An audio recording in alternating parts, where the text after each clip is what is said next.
దేవుని వాక్యాన్ని మనం కొద్ది నిమిషాలు ధ్యానం చేద్దాం. యెషయా గ్రంథము 35వ అధ్యాయం.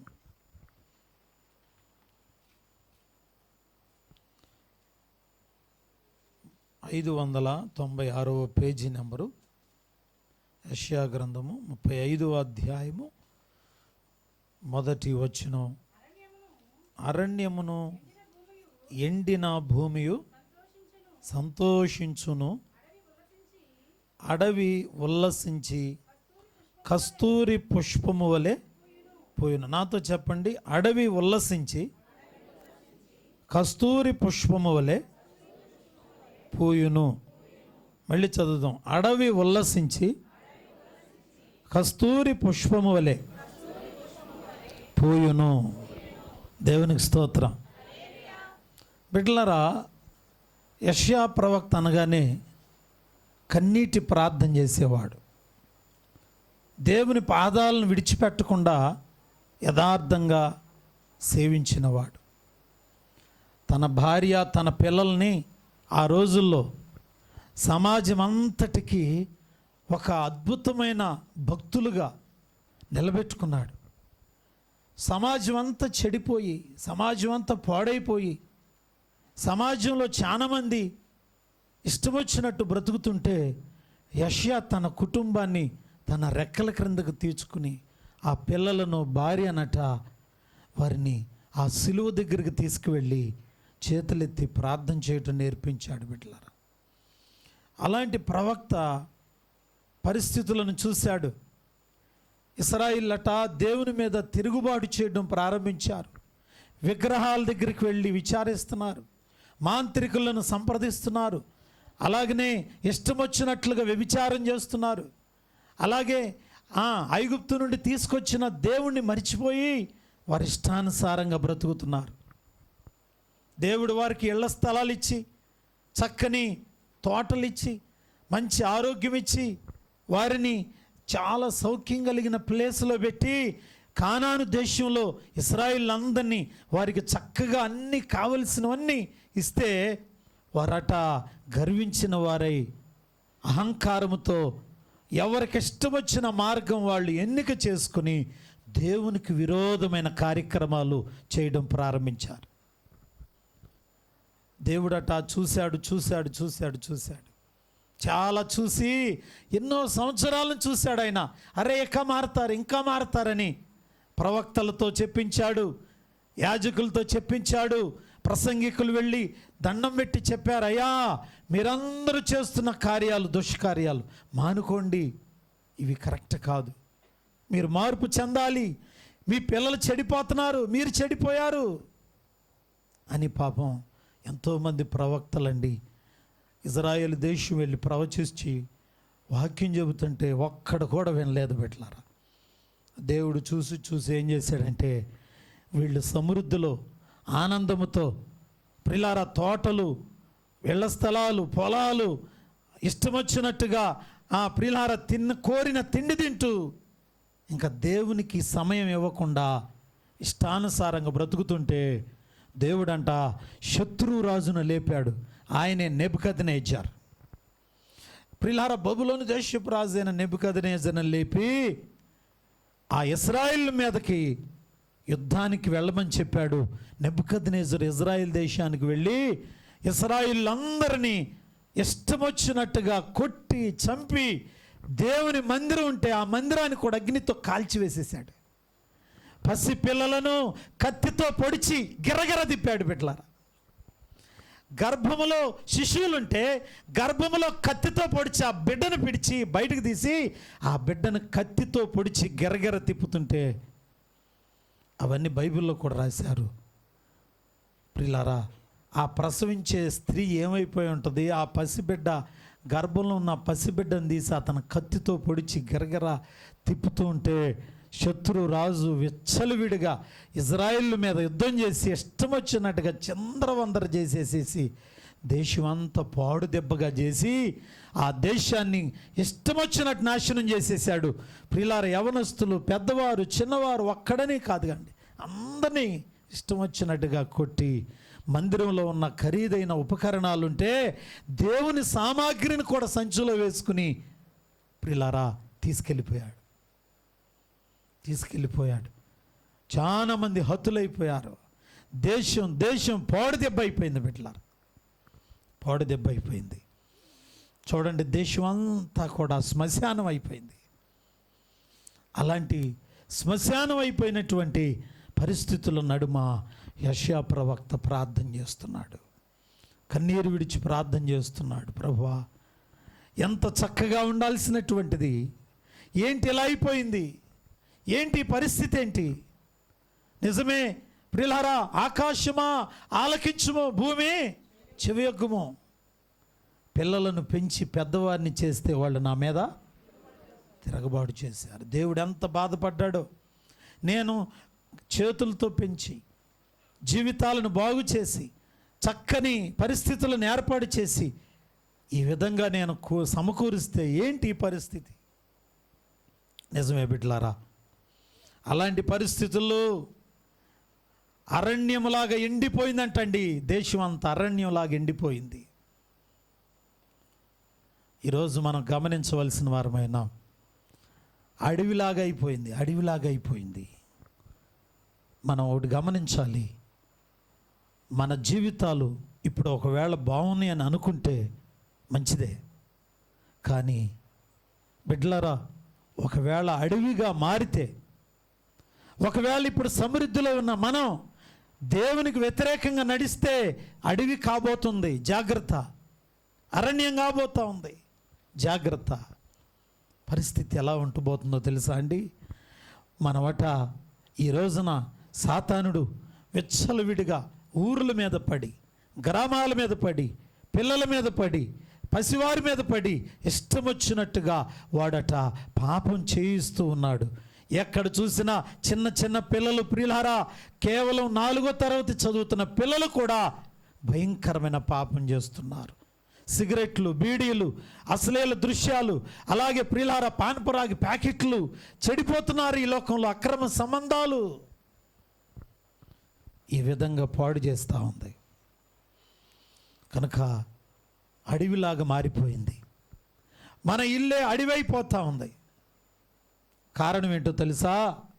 అడవి అవడానికి కారణం ఏంటంటే, అడవి అనగా సాతాను యొక్క సంచారం అని అర్థం. సాతాను యొక్క సంచారము. బిడ్డలారా, అడవి అనే ఆ యొక్క మాటను గురించి మీకు తెలియజేయటానికి ఒక విషయం చదివిస్తాను. చూడండి, లూకా సువార్త 8వ అధ్యాయము 29వ వచనాన్ని చదువుకుందాం. బైబిల్ తెరిచి లూకా సువార్త 8వ అధ్యాయము 29వ వచనం, 8:29లో ఇలా ఉంది. చదవండి అమ్మా. ఎలయనగా ఆయన ఆ మనుష్యుని విడిచి వెలుపలికి రమ్మని ఆ అపవిత్రాత్మకు ఆజ్ఞాపించాను. అది అనేక పర్యాయములు వానిని పట్టుచూ వచ్చాను గనుక వానిని గొలుసులతో కాలి సంఖ్యలతో కట్టి కావలి ఉంచితిరి. కానీ వాడు బంధకములను తెంపగా దెయ్యము వానిని అడవిలోనికి తరుముకుని పోయాను. చూడండి, గెరాసేనుల దేశంలో ఒకడికి సేన అనే దెయ్యాలు పట్టినాయి. సేన అనే దెయ్యాలంటే ఎన్ని దెయ్యాలమ్మా? ఎన్ని తెలుసా? దాదాపు 2000 దెయ్యాలు పట్టినాయి అంటండి, ఒక దెయ్యంగా. అయితే ఈ సేనా దెయ్యాలు పట్టినటువంటి వాడు ఏం చేస్తున్నాడు తెలుసా? ఊరిలో ఉండకుండా ఎక్కడికి వెళ్తున్నాడంటే శ్మశానాల్లో బ్రతుకుతున్నాడు.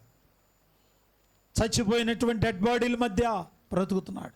సరే పోనీ ఏదైనా కొంచెం వస్త్రాలు అతనికి ధరింపజేద్దామనంటే వస్త్రాలన్నీ చింపుకున్నాడు. అంటే దిగంబరుడిగా బతుకుతున్నాడు.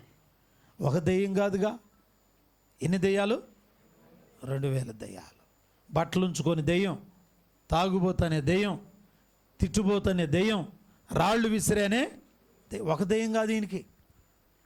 చూడండి, రకరకాల దెయ్యాలు, 2000 దెయ్యాలు. అంటే ఒక దెయ్యం పడితేనే వదిలించుకోవడానికి చాలా కష్టం అవుతుంది కదా. 2000 దెయ్యాలు పట్టినాయి. బిడ్డలారా, ఈ దెయ్యాలు పట్టినటువంటి వాడంట మనం గమనించినట్లయితే ఇతడు గెరాసేనుల దేశంలో ఉంటున్నాడు. ఏ దేశం అమ్మా? ఈ అపవిత్రాత్మ ఇతన్ని పట్టినప్పుడల్లా ఇతన్ని అపవిత్రాత్మ ఎక్కడికి తీసుకెళ్తుంది? అక్కడ రాశారు స్పష్టంగా. ఎక్కడికంట? అడవిలోకి తరుముకుంటూ. అడవి అంటే ఇందాక చెప్పాను నేను, అడవి అనగా సాతాను సంచారము. బిడ్డలారా చూడండి, ఈ రోజున దేవుని పిల్లలైనటువంటి మనలను సాతానుడంట దేవుని మందిరంలో ఉండనీయకుండా అడవిలోకి తీసుకెళ్ళిపోదాం చూస్తున్నాడు. అడవి అనగా సాతాను సంచారం. ఎక్కడైతే దేవుని ఆత్మ లేదో, ఎక్కడైతే దేవుని మాటలు లేవో, ఎక్కడైతే పరిశుద్ధత లేదో, ఎక్కడైతే ప్రార్థన జీవితం లేదో అడవికి తోలికెళ్తున్నాడు బిడ్డలారా. సాతాను యొక్క సామ్రాజ్యం, సాతాను సంచారం. ఇప్పుడు ఇలారా చూడండి, ప్రార్థన చేద్దామని అనుకుంటే మనలను ఎవరో ఒకళ్ళు వచ్చి తోలుకెళ్ళిపోతున్నారు. ప్రార్థనకు రానియకుండా సాతానుడంట మన కుటుంబాలన్నిటినీ, మన పిల్లలన్నిటినీ ఎక్కడ తోలుకెళ్తున్నాడమ్మా? అడవికి వెళ్ళిపోతున్నారు. చూడండి, కొంతమంది ఈ ప్రార్థన జరుగుతూనే ఉంటుంది, కానీ ప్రార్థన పాటలు వినబడితే ప్రార్థన జరుగుతుందని తెలుసు, కానీ ఏం చేస్తూ ఉంటుంది తెలుసా? సాతానుడు వెళ్ళొచ్చు, వెళ్దాం, పాటలు అవ్వాలిగా.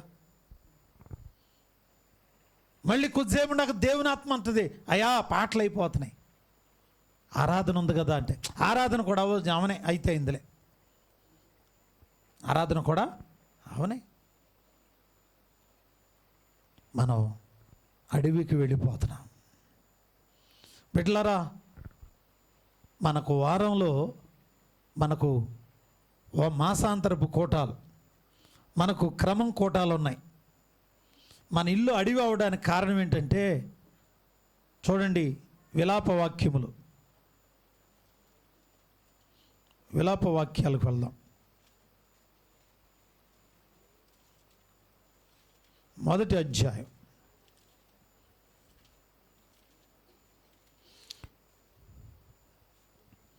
4వ వచనం. నియామక కూటములకు చాలు. చక్కగా చదివింది అమ్మాయి. ఏం కూటాలంటమ్మా? ఈ అడవికి వెళ్ళడానికి గల కారణం ఏంటంటే ఏ కూటాలకు రావట్లా? చెప్పట్లా, చూసారా? ఏ కూటాలు? నియామక. చెప్పండి, మనకు నియామక కూటాలు ఎప్పుడెప్పుడు వారంలో చెప్పండి అమ్మా. పాపం ఆ సంధ్య కన్నీటితో సాక్ష్యం చెప్పింది. రండమ్మా అని చెప్పి ఆమె ఎంతో సాక్ష్యం చెప్పి అడుగుతుంది. మా నియామక కూటం ఎప్పుడు స్టార్ట్ అయింది మనకు వారంలో? నెంబర్ 1 మంగళవారం, బుధవారం, శుక్రవారం, శనివారం.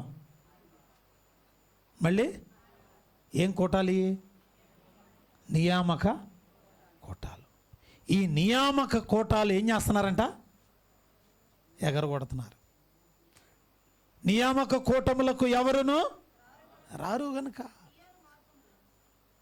నియామక కూటాలు బిడ్డలారా గుర్తుపెట్టుకోవాలి. చాలామంది ఏదైనా పని ఉంటే వస్తున్నారు, పని చేయొచ్చు, వంటలు వండుదామంటే బాగానే వస్తారు, రావచ్చు, కానీ ప్రార్థన చేద్దామంటే నియామక కూటాల్లోనంట మనం ఏం చేయాలి? ప్రార్థన చేయాలి. మనం రావాల్సింది ఎప్పుడో తెలుసా? ఎప్పుడైతే మనకు నియామక కూటాలు, క్రమం కూటాలు ఉన్నాయో ఆ క్రమం కూటాలకు మనం రావాలి. అలా రావట్లేదు కనుకే పచ్చగా ఉన్న దేశం ఏమైపోయిందమ్మా? పాడైపోతూ ఉంది. అడవి. ఫస్ట్ అడవిని గురించి నేర్చుకుంటున్నాం. అడవి విలాపవాక్యాలు మొదటి వచనంలో ఆయన అంటున్నాడు, ఇదిగో ఇట్లా ప్రార్థన చేస్తున్నాడు, జనభరితమైన పట్టణము ఏమైపోయిందంట? ఏకాకి అయి దుఃఖాక్రాంతమాయను. అది ఏమైపోయిందంటమ్మా? విధవరాలు వంటిదాయను. అన్యజనులలో సంస్థానంలో రాజకుమార్తె అయినది, ఎట్లు పన్ను చెల్లించున్నదైనది. రాత్రి అందు అది బహుగా హెచ్చుచున్నది, కన్నీరు దాని చెంపల మీద కారుచున్నది. ఓదార్చువాడు ఎవడును లేడు. దాని చెలికాండ్రు దాన్ని మోసపుచ్చిరి, వారు దానికి శత్రువులైపోయారు. అమ్మా ఇటు చూడండి, జనభరితమైన పట్టణం, ఆభరణభరితమైన పట్టణం, అందమైన పట్టణం, సువాసభరితమైన పట్టణం యెరూషలేము పట్టణం ఏమైపోయిందంట? దేవునికి వ్యతిరేకంగా నడిచి ఏకాకి అయిపోయింది. ఇంకా ఏమంటున్నారు? విధవరాలు వంటిది అయిపోయింది. భర్తను కోల్పోయిన విధవరాలు, ఆధారం కోల్పోయిన విధవరాలు ఎట్లా ఏడుస్తుందో అట్లా కన్నీరు విడిచి పడుతుంది. బిడ్డలారా, అడవి అనగా సాతాను సంచారము. అడవి అనగా సాతాను సంచారం. ఎందుకు సాతాను సంచరిస్తుంది మన ఇళ్లలోనంటే, నియామక కోటాలను ఏం చేస్తున్నాం? నియామక కోటాలను ఏం చేస్తున్నాం? తృణీకరిస్తున్నాం. మంగళవారమా, పర్లేదు వాళ్ళే పెట్టుకుంటారులే, మనం వెళ్ళకపోయిన పర్లా. బుధవారం అయితే అసలు బుధవారం అనే మాట అసలు గుర్తుకోలేదు. బుధవారం అనేది అసలు గుర్తుందమ్మా? బుధవారం బాప్తీసాలు తీసుకున్న వాళ్ళు ఎంతమంది చేతులు ఎత్తండి ఒకసారి? ఎత్తండి, పర్లేదు, ఏమవుదు. బాప్తీసాలు తీసుకున్న వాళ్ళందరం ఒకసారి చేతులు ఎత్తుదాం.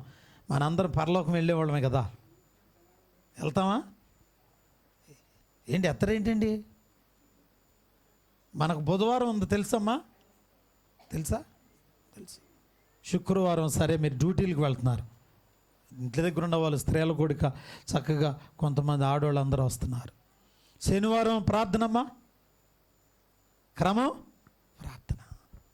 మనమంట బిడ్డలారా, ఈ నియామక కోటాలకు రాకపోవటం వల్లే ఏమైపోతుందంటే, జనభరితమైన పట్టణం, ఆభరణభరితమైన పట్టణం దుఃఖాక్రాంతరాలు అయిపోతూ ఉంది. ఏమవుతుందమ్మా? దుఃఖాక్రాంతరాలు అవుతుంది.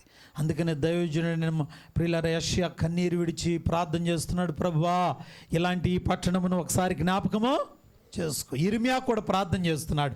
ఇప్పుడు మనం చదువుతున్నటువంటి ఈ విలాప వాక్యాలు ఇర్మియా రాసినటువంటి, అయ్యా నా దేశం ఎలా అయిపోతుంది ప్రభువా, నా దేశం ఇలా చెడిపోతూ ఉంది,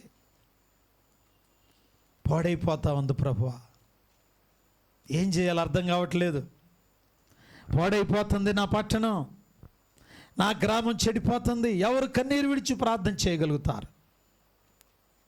బిడ్డలారా, అడవి, ఈ అడవి లాంటి జీవితం మన జీవితాలను ఆక్రమించింది. అడవి అనగా సాతాను సంచారము. సేనా దయ్యాలు పట్టిన వాడిని ఎక్కడికి తీసుకెళ్ళింది? అడవిలోకి తీసుకెళ్ళింది. చూడండి, సేనా దయ్యాలు పట్టిన వాడికి డ్రెస్సు సరిగ్గా వేసుకుంటున్నాడా? వేసుకోవట్లేదు. కొంతమంది చూడండి, చిరిగిపోయిన ప్యాంట్లన్నీ కొనుక్కొస్తున్నారు.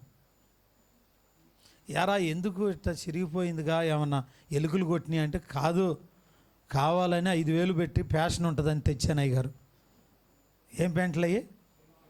చిరిగిపోయిన ప్యాంట్లు. ఇది ఏ దెయ్యం అంటారు చెప్పండి? ఏ దెయ్యం ఇది? సేనా దెయ్యాలు కాదు. ఏ దెయ్యం అమ్మా? సేనా దెయ్యం. చిరిగిపోయిన వేసుకోవచ్చా? చాలామంది అయ్యా, అరే ఇంట్లో ఉండి కదా ప్రార్థన చేసుకుందాం, ఇంట్లో కూర్చొని ప్రార్థన చేసుకుందాం అమ్మా అని అన్నాం అనుకో, నోరమే సెలవులు అయిపోతుంటాయి.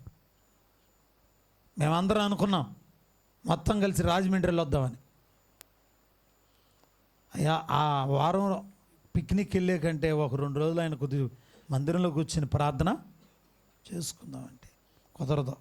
ఇంటికాడ ఉండనివ్వట్లా, ప్రార్థనలో ఉండనివ్వట్లా, అసలు మందిరంలోనే కూర్చున్నా. కొంతమంది వస్తారు మందిరానికి చక్కగా టాయిలెట్ అయ్యి అసలు వీళ్ళే ఉద్యోగ ప్రసంగికులు అనిపిస్తుంది. వచ్చేటప్పుడు వచ్చేట్టు కూర్చున్న తర్వాత సాతాన్ అంటది, ఇక లేగయ్యా బాబు సాలే కానీ ఫోన్లో వస్తే లేగక నీకు బయటకు పోదా, ఇదిగో పని ఉంది, మనం బయటికి వెళ్ళిపోవాలి.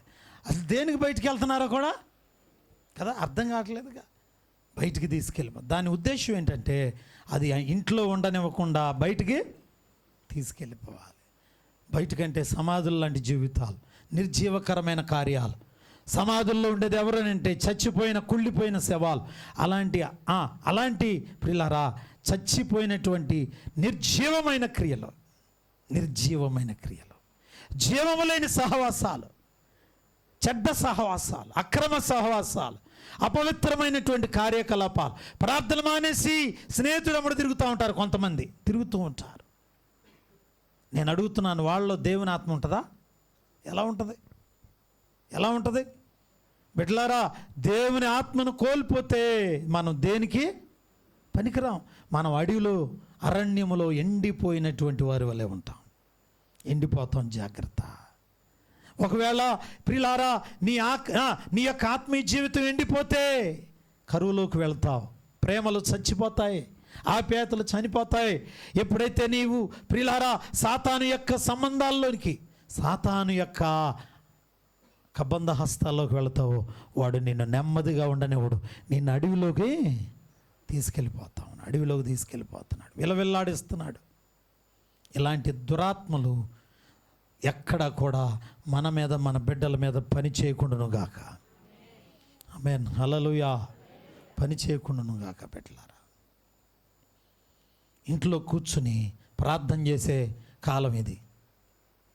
ఉదయకాల సమయంలో కుటుంబ ప్రార్థన, సాయంకాలం సమయంలో పనులను అవజేసుకుని కుటుంబం అంతా కూర్చుని ప్రార్థన చేయాలి. ఇంట్లో కూర్చోవాలి. దేవుని ఆత్మ చెబుతుంది ఇంట్లో కూర్చోవాలి, మందిరంలో రావాలి, నియామక కోటాలకు హాజరవ్వాలి. కానీ సాతాను ఏం చేస్తుందంటే మనల్ని దూరంగా తీసుకెళ్ళిపోతుంది. కనుక ఇట్లాంటి అడవి పరిస్థితులు ఒకవేళ మన ఇళ్లలో ఏలుబడి చేస్తున్నాయా, సాతాను సంచారం జరుగుతుంది. జాగ్రత్త బిడ్డలారా, సాతాను సంచారం.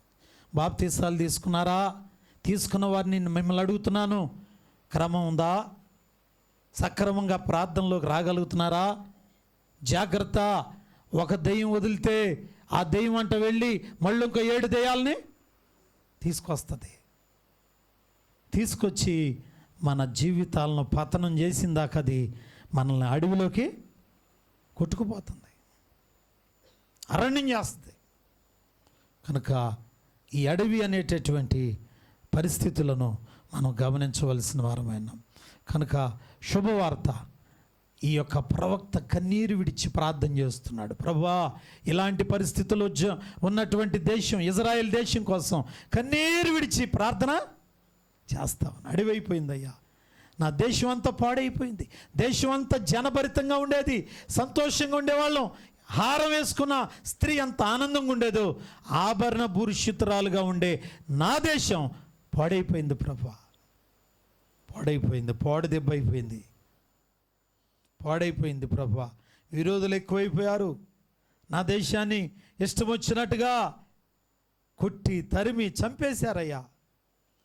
పాపం గర్భిణీ స్త్రీలలో గర్భాన్ని కూడా కత్తులతో బయటకు తీసి పొడిచి తిప్పారంటే మీరు ఆలోచించండి బిడ్డలారా. ఆ సన్నివేశాలను బట్టి యెషయా ప్రవక్త కన్నీరు విడిచి ప్రార్థన చేస్తూ ఉన్నాడు. భయంకరమైన ప్రార్థన. ఏం ప్రార్థన తెలుసా? ప్రసవ దినమందు ప్రసవ స్త్రీ ఎలాగున వేదన చెంది ప్రిలార ఏడుస్తుందో అంతకంటే ఎక్కువగా కన్నీరు విడిచి ప్రార్థన చేస్తున్నారు. మనం కూడా ప్రార్థన చేయాలి. ఏంటి ప్రభు, ఎందుకని నా యొక్క కుటుంబం ఇలా అయిపోతుంది, నా కుటుంబంలో ఉన్న పిల్లలు ఇలా అయిపోతున్నారు, లేకపోతే నా పరిస్థితి ఎందుకు ఇట్లా అయిపోతుంది అని మనం ప్రార్థన చేయగలిగితే దేవుడు మనకు ఒక శుభవార్త చెప్పబోతున్నాడు. ప్రియులారా, అరణ్యమును అడవిని కస్తూరి పుష్పం వలె పూయింపజేయబోతున్నాడు దేవుని బిడ్డలారా. హల్లెలూయా. కనుక మనం ప్రార్థన చేయాలి. దేవుని సన్నిధి కంట మనం క్రమంగా రావాలి. అందుకే నేను అంటున్నాడు, యోవేలు గ్రంథంలో అంటున్నాడు. చూడండి, యోవేలు గ్రంథంలోనికి వెళదాం. యోవేలు గ్రంథంలో మనం చూసినట్లయితే దేవుని బిడ్డలారా, 2వ అధ్యాయము 15-16 వచనాలు చదువుకుందాం. యోవేలు గ్రంథం చిన్న ప్రవక్తలో ఒక ప్రవక్తన. ప్రియులారా, అందరు తినినమ్మ. యోవేలు గ్రంథం ఇలా మనం సెలవిస్తాం. 2వ అధ్యాయము సియోనులో బాకా ఊదుడి, ఉపవాస దినము ప్రతిష్ఠించుడి, వ్రత దినము నియమించి ప్రకటన చేయుడి, జనులను సమకూర్చుడి, సమాజ కూటము ప్రతిష్ఠించుడి, పెద్దలను పిలవనంపించుడి, చిన్నవారిని స్తన్యపానము చేయు బిడ్డలను తోడుకుని రండి. పెండ్లి కుమారుడు అంతఃపురములో నుండి, పెండ్లి కుమార్తె గదిలో నుండి రావాలి. గట్టిగా స్తోత్రాలు చెబుదాం. ప్రియులారా, దేవుడు మనకు ఒక బాధ్యత అప్పచెబుతున్నాడు. ఆ బాధ్యత ఏంటంటే ప్రతిష్ఠిత దినమును మనమంట ప్రకటన చేయమంటున్నాడు. వ్రత దినమును ప్రకటన చేయండి, సమాజ కూటములను ఏర్పాటు చేయమన్నాడు.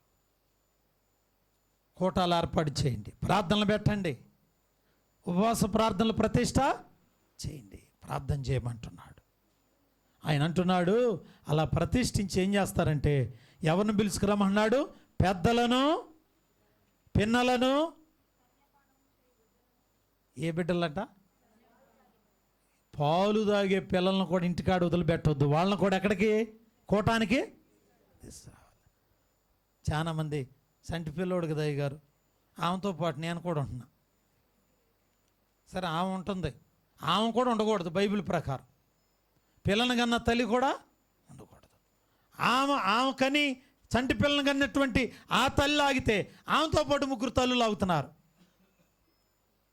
కానీ బైబిల్ అంటుంది, ఆ స్తన్యపానం చేసే పిల్లను కూడా ప్రార్థనకి తీసుకురావాలి. అంటే మనం ప్రార్థనలు ఎవరెవరిని కూర్చోబెట్టాలి తెలుసా? పెద్దలను. ఎవరినట? ఇక్కడ చక్కగా ఏమండి, ఇక్కడ అందరూ మగవాళ్ళందరూ మన సంఘ పెద్దలే. మీలో ఎంతమంది వస్తున్నారయ్యా బుధవారం కోటానికి? రాగలుగుతున్నారా? కోటానికి రావాలి. ఎవరంటే సంఘ పెద్దలే ముందు రావాలంటండి. పురుషులందరూ ముందు రావాలి. అలాగే ప్రియులారా, ఇక్కడ ఉన్నటువంటి పెద్దవాళ్ళు, ఆడవాళ్ళు మీరు రావాలండి. మీరు వస్తే మిమ్మల్ని చూసి కొత్తగా వచ్చేవాళ్ళు కూడా వస్తారు. ఇంకో మాట అన్నాడు, అంతఃపురం నుండి పెళ్లి కుమారుడు, రాశారు కదా, పెండి కుమారుడు అంతఃపురంలో నుండి, పెళ్లి కుమార్తె గదిలో నుండి. అప్పుడే పెళ్లి చేసుకుంటున్నారు అనుకోండి, అప్పుడే పెళ్లికి టాయిలెట్ అయ్యారు, ఇద్దరు చెరో గదిలో ఉన్నారు, ఇక పెళ్లి చేసుకుందామని పెళ్లి మండపం దగ్గరికి వెళదామని రెడీ అయ్యారు. వాళ్ళకు కూడా చెబుతున్నాడు, మీరు పెళ్లి మండపం దాకా వెళ్ళొద్దు. పెళ్లి చేసుకునే పెళ్లి కూతురు కూడా ఇప్పుడే ఆ పరిస్థితి ఎలా ఉందంటే, ఆ పెళ్లి కూతురు టాయిలెట్ అయ్యి ఎక్కడికి రమ్మంటున్నాడంటే ప్రార్థనకే రావాలి. పెళ్లి కూతురు, పెళ్లి కుమారుడు మీరు టాయిలెట్ అయి ఉన్నా కూడా ప్రార్థనకే రావాలి. దేవునికి స్తోత్రం. అంటే ప్రార్థనకి ఎంత ప్రాధాన్యత ఇవ్వాలో చూడండి. రమ్మని పిలుస్తూ ఉన్నాడు దేవుని బిడ్డలారా. కనుక ఇలాంటి పరిస్థితుల్లో మనం ప్రార్థన చేయగలిగితే అడవి పాలైపోతున్న సంఘాన్ని, అడవి పాలైపోతున్న కుటుంబాన్ని, సాతాను ఆక్రమించినటువంటి పరిస్థితుల్లో, సాతాను సంచరిస్తున్నటువంటి పరిస్థితుల్లో ఈ సాతాన్ని వెళ్ళగొట్టడానికి, ఈ సాతాను మీద విజయం పొందాలనంటే మనందరం చేయాల్సిన పని ఏంటంటే, మనందరం ఏకముగా కూడి నియామక కోటాలకి క్రమంగా రావాలి. చెప్పండి, ఏ కోటాలు చెప్పండి అమ్మా? క్రమంగా జరిగే కోటాలకి రావాలి. ఎవరెవరు రావాలంట? నెంబర్ 1 పెద్దలు, చిన్నలు, స్తన్యపానం చేసే బిడ్డలు. స్తన్యపానం చేసే బిడ్డ వచ్చిందంటే ఆమెతో పాటు తల్లి కూడా. ఇంకా ఎవరెవరు? పెళ్లి కుమారుడు, పెళ్లి కూతురు కూడా రావాలి. పెళ్లి చేసుకోబోతున్న రాజా, గుర్తుపెట్టుకో, మా మరదలకు చెప్పు, ఆమె కూడా రావాల్సిందే. వత్తదులే, 4 నెలలు వచ్చేస్తుంది. దేవునికి స్తోత్రం. ప్రియులారా, మనమంటే నేను పెళ్లి చేసుకుంటున్నాను, ఎక్కడ కుదురుతుందని అనొద్దు. అసలు నువ్వు పెళ్ళికి టాయిలెట్ అయినోనే పిలుస్తున్నాడు దేవుడు. రావాలి. వస్తేనంట అడవి లాంటి మన జీవితాలు కస్తూరి పుష్పం వలె వస్తాయి. ఏ పుష్పం అంటమ్మా? కస్తూరి పుష్పం. పిల్లారా, కస్తూరి పుష్పం వలె పోస్తావు. కస్తూరి పుష్పము 4 లక్షణాలు ఉన్నాయి. పిల్లలు, ఈ 4 లక్షణాలు తెలుసుకుని మనం ముగించుకుందాం. అడవిలో ఉన్నటువంటి మన జీవితాన్ని దేవుడు కస్తూరి పుష్పము వలె పూయింపు చేస్తానంటున్నాడు. ఈ కస్తూరి పుష్పము ఇది ప్రియులారా మధురమైన సువాసన భరితమైనటువంటిది. నెంబర్ 1, ఇది మధురమైనది, సువాసన భరితమైనది. ఈ పుష్పము ప్రియులారా ఇజ్రాయెల్ దేశంలో పుష్పించినప్పుడు ఇజ్రాయెల్కి ఒక నమ్మకం కలిగింది. కారణం ఏంటో తెలుసా? ఈ పువ్వులోని సువాసన రాగానే వాళ్ళకు ఒక నమ్మకం కలిగిందంట, మనం ఎండిపోయిన మనల్ని కూడా తిరిగి దేవుడు ఎట్లా ఈ పువ్వులాగా ఏం చేస్తాడు అనుకుంటున్నారు? చేస్తానన్నాడు. కనుక ఎవరైతే కష్టపడి కన్నీరు విడిచి ప్రార్థన చేస్తారో, కడుపు కట్టుకుని ప్రార్థన చేస్తారో, నియామక కూటాలకు వస్తారో, అలాంటి వారి జీవితాలను తిరిగి దేవుడు ఏం చేస్తాడంటే కస్తూరి పుష్పం వలె పూయించబోతున్నాడు. ఒకటి, కస్తూరి పుష్పము సువాసన భరితమైంది. రాసుకోండి, గుండెల్లో గుర్తుపెట్టుకోండి. ఎలాంటిదంట? ఇది మధురమైన సువాసన భరితమైన పుష్పము. హల్లెలూయా. షారోను పొలములో పూసిన పుష్పమా, అగాధలోయలో తాగిన పద్మమా, షారోను పొలములో చంద్రబింబమంత అందము గలది, సూర్యుని అంత స్వచ్ఛ కళలు గలది, చంద్రబింబమంత అది, సూర్యుని అంత స్వచ్ఛ కళలు గలది, వ్యూహిత సైన్య సమ భీకర రూపిణి అయిన ఈమె ఎవరో,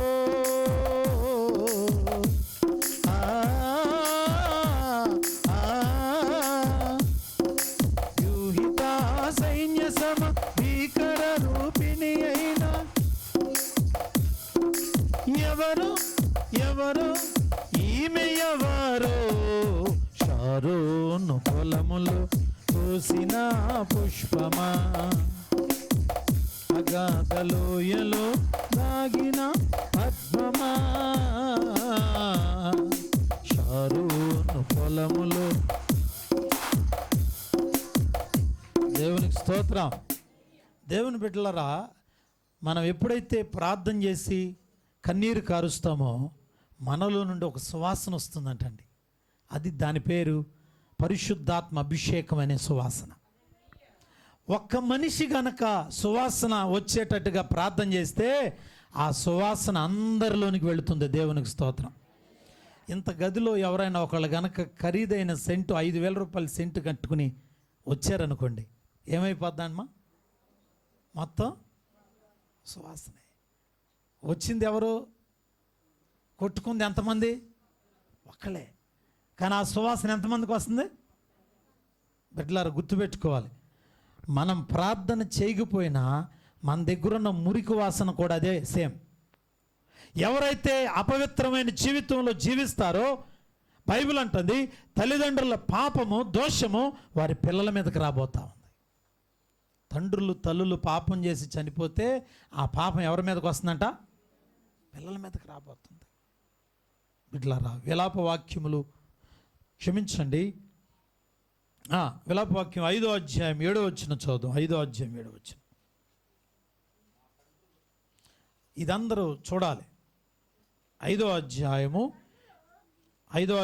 7వ వచనం. మా తండ్రులు పాపము చేసి గతించిపోయిరి, మేము వారి దోష శిక్షను అనుభవించున్నాం. గుర్తుపెట్టుకోవాలి. మీరు ఇందాక సెంటు గురించి చెప్పినప్పుడు ఒక్కళ్ళు సెంటు కొట్టుకొస్తే అందరికి ఎట్లా సువాసన వచ్చిందో, ఒక ఆయన గనక మురికి వాసన కొట్టేవాడితే మొత్తం గదంతా ఏమైందమ్మా? అమ్మా, మురికి వాసనే. అందుకని ఇక్కడ అన్నాడు ప్రభువా, విలాపవాక్యములో అన్నాడు భక్తుడు, మా తండ్రులు పాపము చేసి గతించిపోయారు, మా తండ్రులు పాపం చేసి చనిపోయారు, గతించిపోయారు, కానీ మేము వారి దోష శిక్షను అనుభవించున్నాం. బిడ్డలారా, తల్లిదండ్రులు అప్పులు చేసి వెళ్ళిపోతే ఎవరు తీర్చాలమ్మా? పిల్లలు తీర్చాలి. అందుకనే జాగ్రత్తగా ఉండాలి. మనమంట చనిపోయే లోపే మన పిల్లలకి విడుదల కలిగించి మన పిల్లలకు ఆశీర్వాదాలు ప్రకటించి వెళ్ళాలి. దేవుని బిడ్డలారా, హల్లెలూయా. కనుక ప్రతి ఒక్క తండ్రి, ప్రతి ఒక్క తల్లి, నీ మీద ఉన్న ఆత్మ నీ పిల్లల మీదకి వెళ్ళబోతూ ఉంది. నీ మీద ఉన్న ఆత్మ నీ పిల్లల మీదకి వెళ్ళబోతూ ఉంది. బిడ్డలారా, నీకు స్తుతించే ఆత్మ ఉంటే నీ పిల్లలు స్తుతులు నీ మీద దేవుని ఆత్మాభిషేకం ఉండి దేవుని పనులు చేస్తూ ఉంటే నీ పిల్లలు నీకంటే ఎక్కువ పరిచర్య చేయబోతూ ఉన్నారు. బిడ్డలారా, నీ మీద దేవుని ఆత్మ ఉండి నీవు దేవుని సన్నిధిలో దేవుని దాసునికి లోబడి ఆయనతో సహకరిస్తే నీ పిల్లలు దేవుని సేవకులు కాబోతున్నారు బిడ్డలారా. ఎలాంటి ఆత్మతో మనం నడవగలుగుతున్నాం? ఏ ఆత్మ మన మీద పనిచేస్తుందో అదే ఆత్మ మన పిల్లల మీద కూడా పని చేయబోతా ఉంది. కనుక మనం ఎలా ఉండాలంటే కస్తూరి పుష్పంలాగా సువాసనగా ఉండాలి. సువాసన, ఒక్కడి మీద ఉన్న సువాసన అందరిలోనికి వస్తూ ఉంది. కనుక కస్తూరి పుష్పం అనగా సువాసన భరితమైనది. రెండోది, కస్తూరి పుష్పము ఆధారము లేని చోట అంతకంతకు ఎదిగే చెట్టు అంటండి. ఏ ఆధారం లేకపోయినా అంతకంతకు ఎదుగుతూ ఉంటుందండి.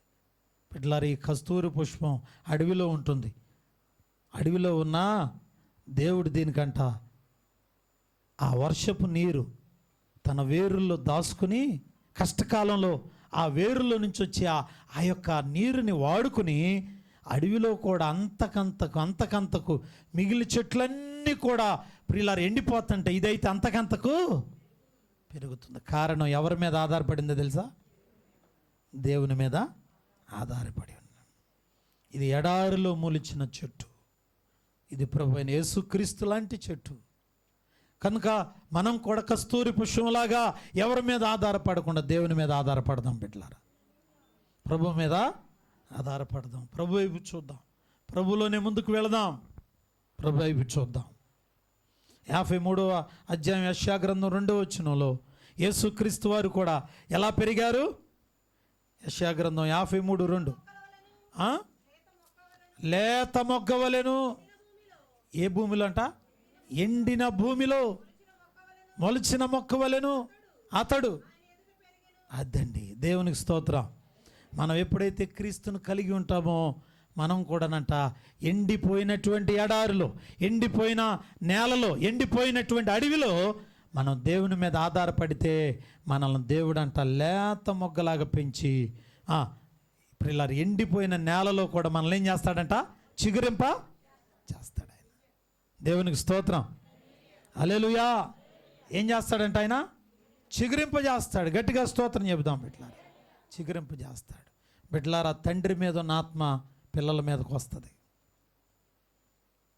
అలాగే పాస్టర్ గారు ఉన్న మీద ఆత్మ, పాస్టర్మ్మ గారి మీద ఉన్న ఆత్మ విశ్వాసుల మీదకి రాబోతూ ఉంది.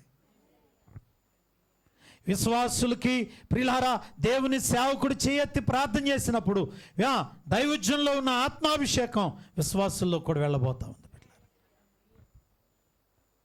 దేవుని సేవకురాళ్ళు కూడా, సేవకుడు ప్రియులారా ఎప్పుడు కూడా దేవుని ఆత్మతో నింపబడి ఉండాలి. హల్లెలూయా బిడ్డలారా. కనుక రెండోది, ఏ ఆధారము లేని చోట కూడా ఇది ఎదుగుదల కలిగిన పుష్పం అండి. ఎదుగుదల కలిగినటువంటిది. ఏ ఆధారం లేదా? ఎవరు సహాయపడలేదా? అందరూ వదిలేశారా? ఎవరు నీకు ప్రియులారా తోడు నిలబడలేదా? నీ ఇల్లు ఎండిపోయినట్టుందా? ఎండిపోయినటువంటి ఆ నేల మీదే మోకరించి ఇర్మియా వలె, యెషయా వలె కన్నీరు విడిచి ప్రియులారా మన కళ్ళు జలమయమైనట్లుగా కన్నీరు విడిచి మనం ప్రార్థన చేస్తే ఎండిపోయినటువంటి అక్కడే దేవుడు తిరిగి మనలను ఏం చేస్తాడమ్మా? చిగురింపు చేస్తాడు. దేవునికి స్తోత్రం చెబుదాం. హల్లెలూయా. చిగురింపు చేస్తాడు దేవుని బిడ్డలారా. కనుక ఇది ఆధారము లేని చోట అంతకంతకు ఎదిగే చెట్టుగా ఉంది. మూడోది, ఈ యొక్క కస్తూరి పుష్పానికంట ప్రియులారా 5 రెమ్మలు ఉంటాయి అంటండి. ఈ పువ్వుకి ప్రత్యేకంగా 5 రకాలైన ఆకులు ఉంటాయి, రెమ్మలు, 5 ఆకులు. ఇది దేనికి సాదృశ్యం అంటే యేసుక్రీస్తు వారు పొందిన గాయాలకు సాదృశ్యం. దేవునికి స్తోత్రం చెబుదాం. అంటే ఈ చెట్టు పంచగాయాల్లో ఉన్న యేసుక్రీస్తు వారి యొక్క రక్తపు రుధిర దారంలో ఉన్న స్వస్థతకు సాదృశ్యం. ఇది ఖచ్చితంగా 5 రెమ్మలు కలిగిన పువ్వు ఇది. మరి దేవుడు ఎందుకనో 5 రెమ్మలే ఇచ్చాడు దీనికి. 5 యేసుక్రీస్తు వారు పొందిన 5 గాయాలు, పంచగాయములలో 2 చేతులు, 2 కాళ్ళు, అలాగే డొక్కలో బళ్ళెపు పోటు, అన్ని గాయాల్లో నుంచి ఏం కలుగుతుందో మనకి స్వస్థత కలుగుతుంది. దేవునికి స్తోత్రం. అంత మాత్రమే కాదు ప్రియులారా, ఇది ప్రియులారా కృపకు సాదృశ్యంగా ఉన్నది.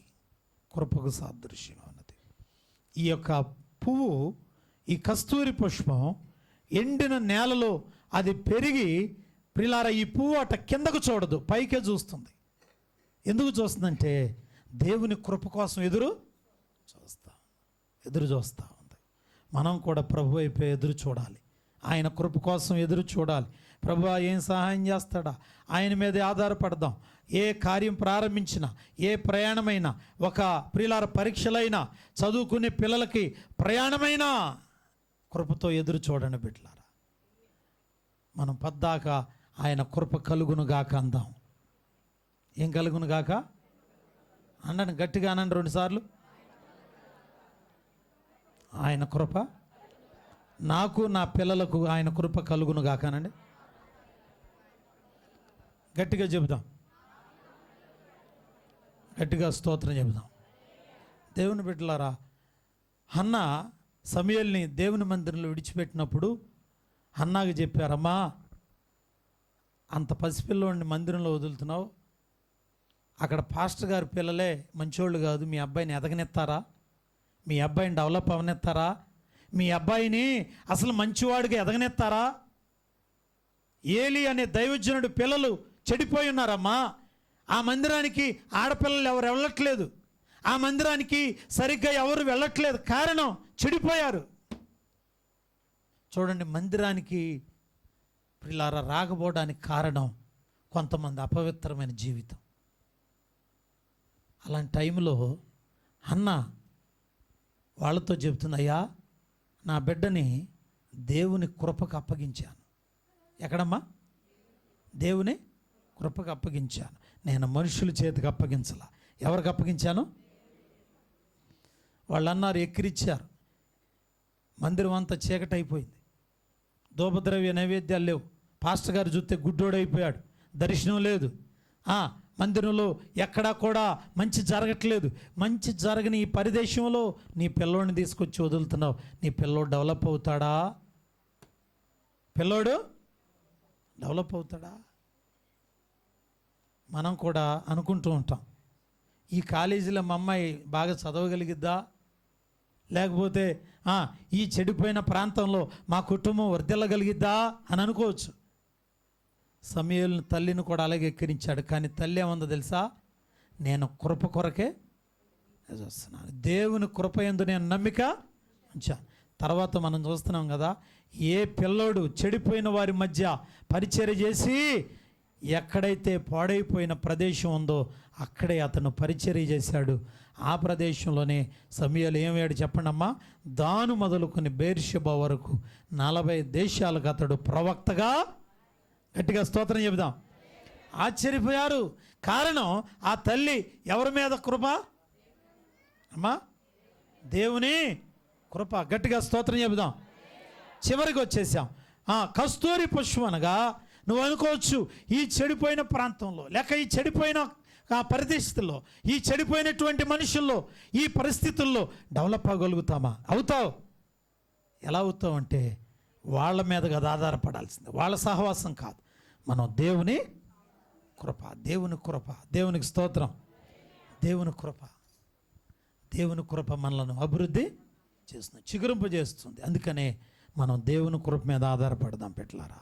స్తోత్రం చెబుదాం. చూడండి, మోషే తల్లి జమ్ము పెట్టెలో పెట్టి నైలు నదిలో వదిలేసింది. నైలు నది నిండా మొత్తం ముసళ్ళేనంటండి. నదిలో ఏమున్నాయి? ముసళ్ళు. మీ పిల్లోడిని ఎవరినైనా కాలువలో 4 ముసళ్ళు దొరుకుతున్నాయి అని పెట్టెలో పెట్టి వదులుతారమ్మా?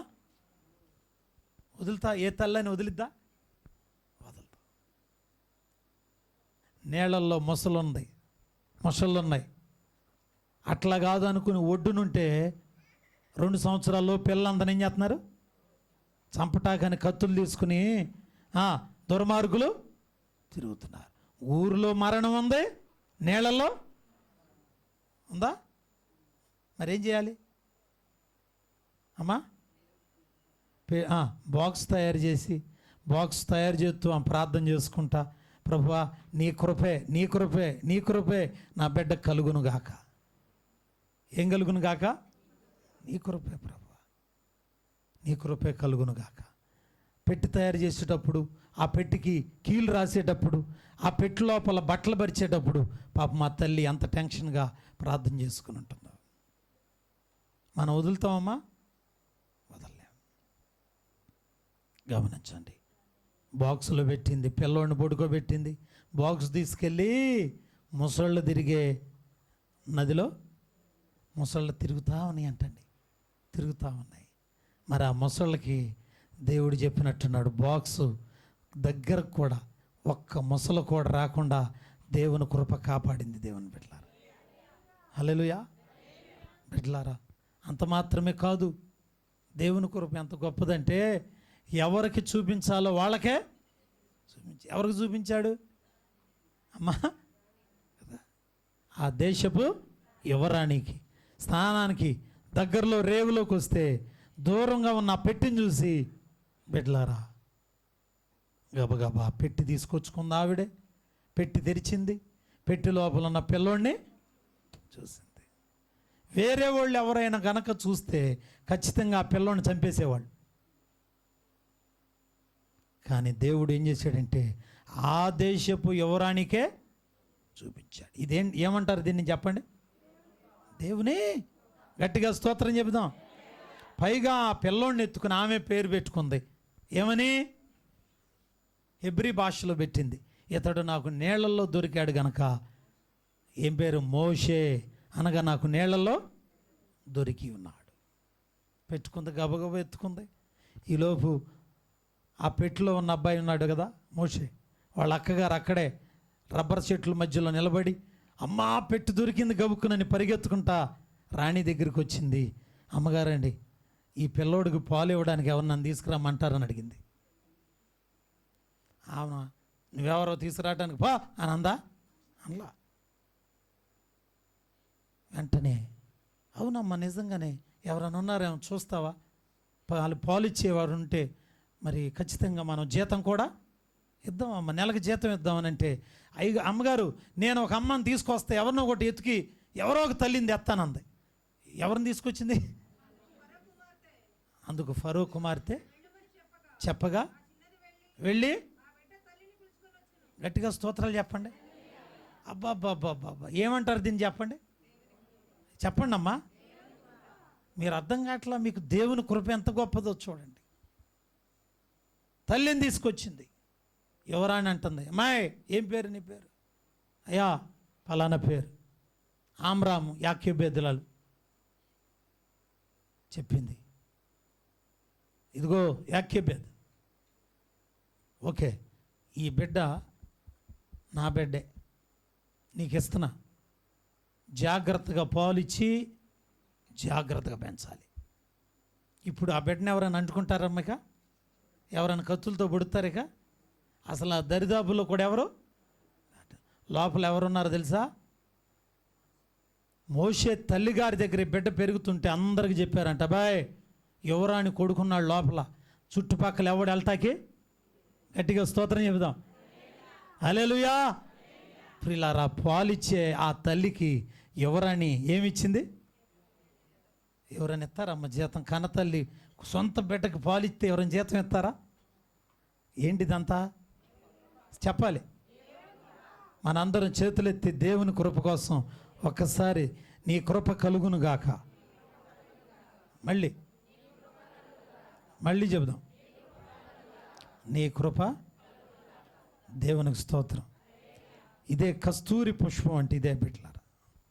కనుక దేవునికి అసాధ్యమైనదేమీ లేదు బిడ్డలారా.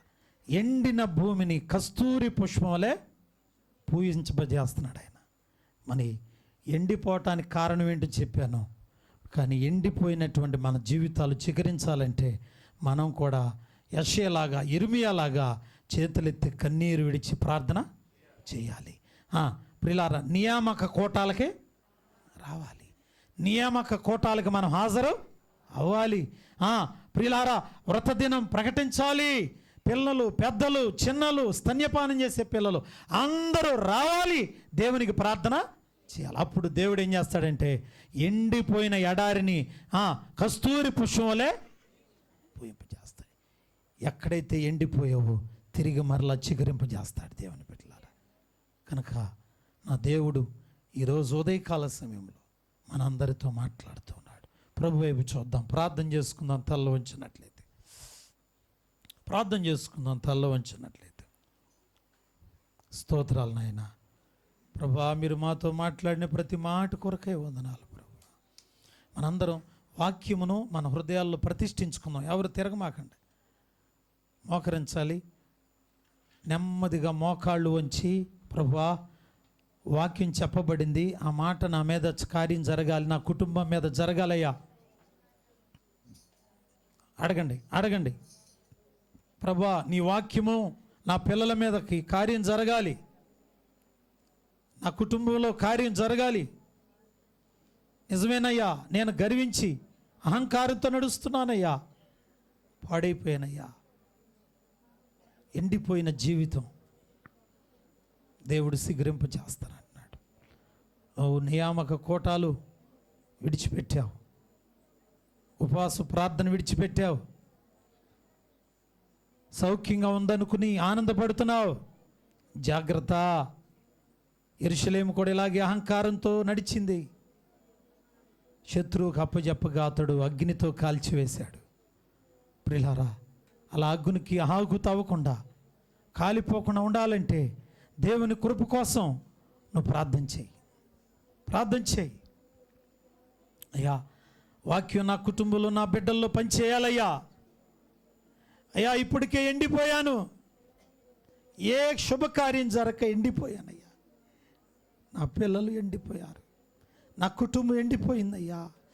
ఆర్థికంగా ఎండిపోయాం, ఆరోగ్యపరంగా ఎండిపోయాం అయ్యా. నా కుటుంబం ఏ ఆశీర్వాదం లేక ఏడుస్తున్నాం ప్రభువా.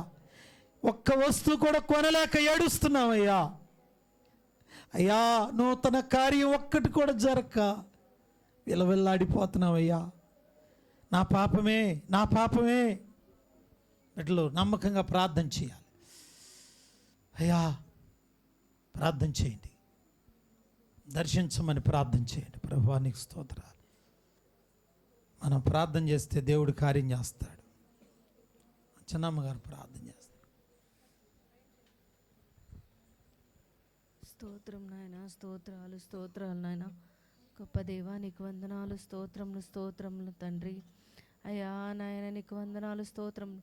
ఈ పరిశుద్ధ ఆదివారం నాయన జరిగే అయా ప్రార్థనలో మీరు ఉన్నందుకు వందనాలు, స్తోత్రములు ప్రభా. పాటల ద్వారా నాయన నీ నామం మహిమపరచుటకు నాయన మీరు ఇచ్చిన అవకాశమును బట్టి వందనాలు దేవా. నీకు స్తోత్రములు నాయన. ఆరాధన ద్వారా ప్రభా మీరు చేసిన మేలు కొరకై, మీరు చేసిన